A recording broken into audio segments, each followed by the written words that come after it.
രാഹുൽ മാങ്കൂട്ടത്തിൽ രാജിവെച്ചതിന് പിന്നാലെ പുതിയ യൂത്ത് കോൺഗ്രസ് അധ്യക്ഷ ചർച്ചയിൽ തർക്കം രൂക്ഷം.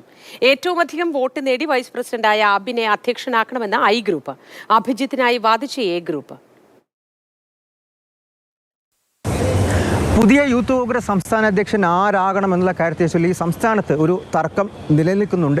ഇക്കാര്യങ്ങളൊക്കെ ചൂണ്ടിക്കാട്ടി, അതായത് അബിൻ വർക്കിയെ പിന്തുണച്ചുകൊണ്ട് ഒരു വിഭാഗം, പ്രധാനപ്പെട്ടും ഐ ഗ്രൂപ്പിൽ നിന്നാണ് രാഹുൽ ഗാന്ധിക്ക് കത്തയച്ചിരിക്കുന്നു. 30 യൂത്ത് കോൺഗ്രസ് ഭാരവാഹികളും 3 ജില്ലാ അധ്യക്ഷന്മാരും ചേർന്നാണ് ഈ കത്തയച്ചിരിക്കുന്നത്. അതായത് സാമുദായിക പ്രശ്നങ്ങൾ, പ്രത്യേകിച്ചും ഈ അബിൻ വർക്കിക്ക് ഒരുപക്ഷെ തിരിച്ചടിയാകാൻ കാരണമായേക്കുന്ന സാമുദായിക പ്രശ്നങ്ങൾ ചൂണ്ടിക്കാട്ടി തിരഞ്ഞെടുപ്പ് പ്രക്രിയയെ അട്ടിമറിക്കരുത് എന്നുള്ള കാര്യമാണ് ഈ കത്തിൽ ഉന്നയിച്ചിരിക്കുന്നത്. അതായത് സംഘടനാ തലത്തിൽ ഒരു തിരഞ്ഞെടുപ്പ് നടന്നു, അതിൽ തന്നെ രാഹുൽ മാങ്കൂട്ടത്തിന് ശേഷം ഏറ്റവും അധികം വോട്ട് ലഭിച്ച വ്യക്തിയാണ് അബിൻ വർക്കി. അതുകൊണ്ട് പുതിയ സംസ്ഥാന അധ്യക്ഷനായി അദ്ദേഹത്തെ തന്നെ കൊണ്ടുവരണം എന്നുള്ള കാര്യമാണ് ഒരു വിഭാഗം നേതാക്കൾ, അതുപോലെ തന്നെ ഭാരവാഹികളെല്ലാം തന്നെ ആവശ്യപ്പെട്ടിരിക്കുന്നത്.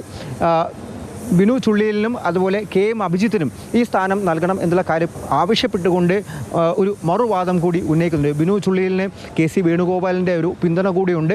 എ ഗ്രൂപ്പിലെ നേതാക്കൾ, പ്രത്യേകിച്ചും MK രാഘവൻ വിഭാഗമൊക്കെ തന്നെയാണ് KM അഭിജിത്തിന് വേണ്ടിയും ആവശ്യം ഉന്നയിക്കുന്നത്. പക്ഷേ ഈ രണ്ട് പേരും തിരഞ്ഞെടുപ്പിൽ, അതായത് യൂത്ത് കോൺഗ്രസ് സംസ്ഥാന അധ്യക്ഷന് വേണ്ടിയിട്ടുള്ള തിരഞ്ഞെടുപ്പിൽ മത്സരിക്കാത്ത ആളുകളാണ്. അതുകൊണ്ട് അവരെ പരിഗണിക്കരുത് എന്നുള്ള കാര്യം. മാത്രമല്ല, ബിനു ചുള്ളിയിൽ അദ്ദേഹം ദേശീയ ജനറൽ സെക്രട്ടറിയായി വന്ന് ഒരു മാസം പിന്നിടുന്നില്ല. ഈ ഒരു ഘട്ടത്തിൽ അദ്ദേഹത്തെ ആ സ്ഥാനത്തേക്ക്, അതായത് യൂത്ത് കോൺഗ്രസിൻ്റെ സംസ്ഥാന അധ്യക്ഷ സ്ഥാനത്തേക്ക് പരിഗണിക്കരുത് എന്നുള്ള കാര്യം കൂടി ഈ ഒരു ഘട്ടത്തിൽ നേതാക്കൾ, ഭാരവാഹികൾ, യൂത്ത് കോൺഗ്രസിന് തന്നെ ഭാരവാഹികൾ ആവശ്യപ്പെടുന്നത്. എന്തായാലും ആർക്കായിരിക്കും ഇതിലെ നറുക്ക് എന്നുള്ള കാര്യത്തിൽ ഇപ്പോഴും ഒരു വ്യക്തത വന്നിട്ടില്ല, സ്ഥിരീകരണം വന്നിട്ടില്ല.